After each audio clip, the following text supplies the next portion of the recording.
Assalamualaikum warahmatullahi wabarakatuh. Halo teman-teman semua, saya Khalisatun Zahra dari Universitas Negeri Medan. Pada kesempatan kali ini, saya akan menampilkan cara menggunakan conditional formatting yang ada di Microsoft Excel. Nah, conditional formatting ini biasanya digunakan untuk menandai atau mewarnai sel secara otomatis. Nah, untuk itu, mari langsung saja kita lihat bagaimana cara penggunaannya. Yang pertama, kita buka dulu aplikasi Excel-nya. Seperti yang teman-teman lihat di sini, saya sudah ada data seleksi penerimaan karyawan. Di sini telah ada nama, nilai tulis, psikotes, bakat, wawancara, dan juga jumlah. Nah, jadi tadi gunanya dari conditional formatting adalah menandai atau mewarnai sel secara otomatis. Jadi ini kan beberapa nilai yang ada gitu. Jadi misalkan kita udah blok semua nilai yang ada di sini, kemudian kita mengarah ke bagian tab home, kemudian di sini ada conditional formatting. Nah, di sini ada 5 fungsi yang dapat kita gunakan.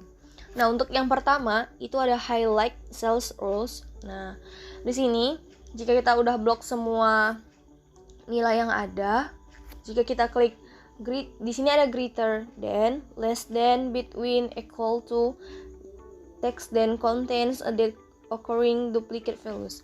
Nah, kita coba yang greater than, artinya ini adalah nilai yang akan ditandai jika lebih dari angka yang kita inginkan. Misalnya, kita ingin menandai angka yang lebih dari 50. Di sini juga kita bisa memilih warna. Di sini ada like red fill, yellow fill, green fill, like red, dan lain-lainnya. Jika mau mengubah yang lain juga bisa. Misalnya mau mengubah warna hijau, kita klik OK. Nah, di sini nanti akan terlihat mana saja nilai-nilai yang akan berubah warna.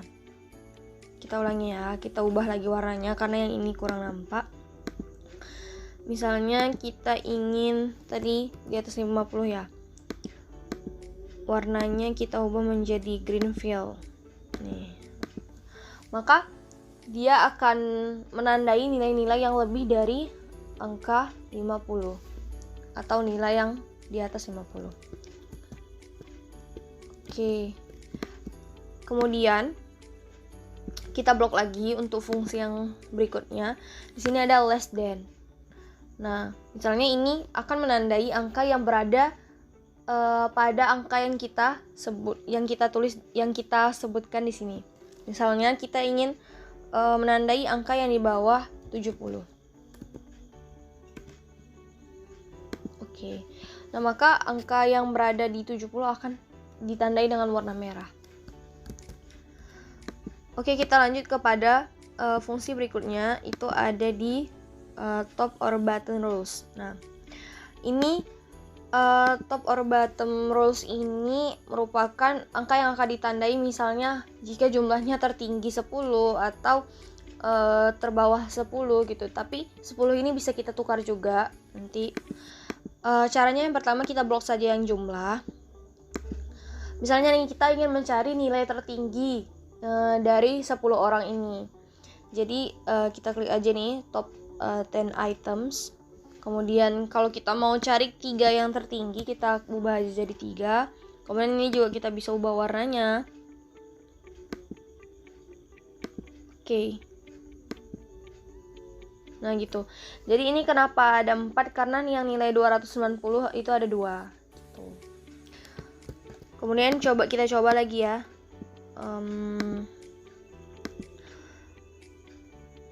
Yang kita buat di bawah.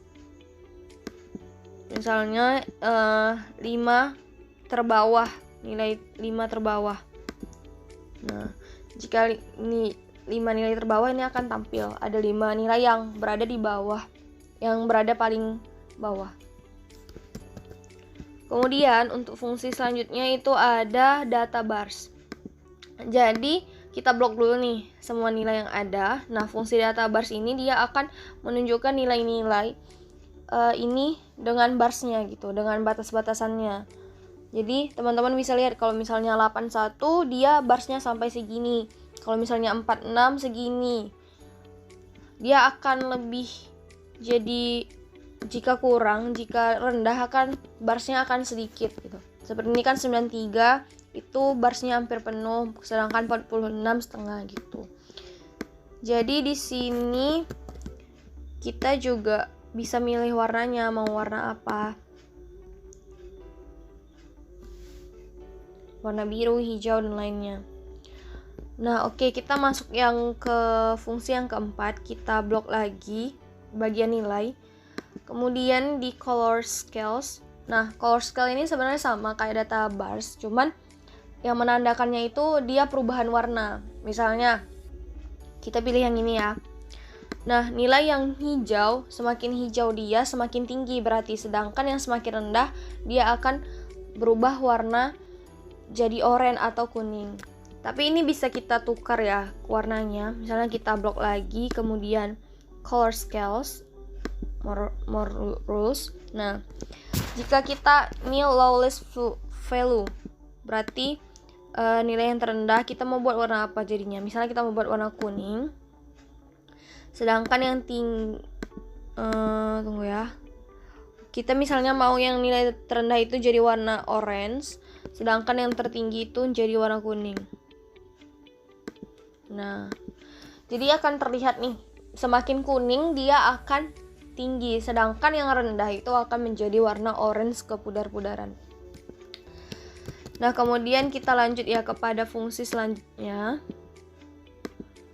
Nah, di sini ada pakai icon sets. Nah, di sini kita bisa memilih ya icon mana yang mau kita pilih. Misalnya kita pakai yang ini. Nah, jadi di sini akan terlihat semakin terpenuhi bars signal ini, maka akan tinggi nilainya. Tuh. Coba kita pakai icon lain ya. Misalnya kita pakai icon yang ini. Nah, jadi di sini angka yang lebih tinggi itu dilambangkan dengan bulat atau lingkaran, sedangkan yang segitiga ini yang di sekitaran angka 60 dan 70, dan yang terakhir ada persegi 4 itu warna merah yang rendah di sekitaran 40, 50 ataupun 60. Tapi ini bisa kita rubah juga ya teman-teman. Misalnya icon sets, more rules. Kita bisa mengubah nih. Misalnya kita buat di sini 50.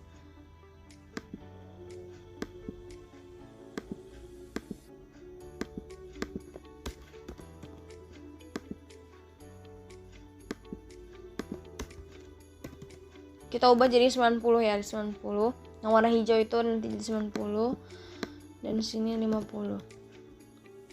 Tuh, kita ubah dulu jadi number ya.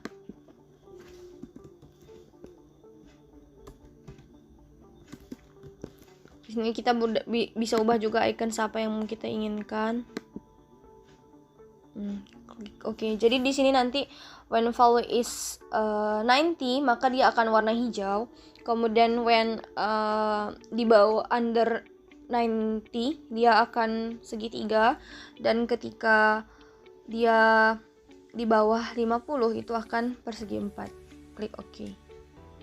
Nah, jadi akan terlihat nih yang nilai di atas 90 akan berwarna hijau, sedangkan yang persegi merupakan di bawah 90 dan juga persegi 4 yang di bawah 50. Nah, jadi itu tadi ya fungsi-fungsi dari conditional formatting yang ada di Microsoft Excel. Cukup mudah untuk membantu kita dalam menandai nilai-nilai yang ingin kita lihat.